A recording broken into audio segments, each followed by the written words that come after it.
Reddy dummy candidate, zero candidate.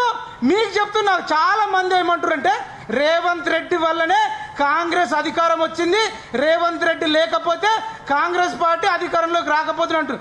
Revanth Reddy అంత మునగాడైతే, రేవంత్ రెడ్డికి మూతి మీద మీసం ఉంటే, రేవంత్ రెడ్డి పులైతే టీడీపీ పార్టీకి పోయి టీడీపీ పార్టీ నుంచి నువ్వు సీఎంగా, టీడీపీ పార్టీ నుంచి సీఎం కాదు కదా, నువ్వు వార్డు మెంబర్ కూడా కాలేవు.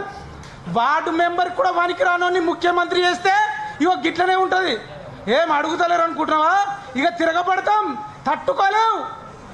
తెలంగాణ ఉద్యమం చేసిన కేసీఆరే డిజిటల్ మీడియా వల్ల నిరుద్యోగుల వల్ల ఓడిపోయిండు.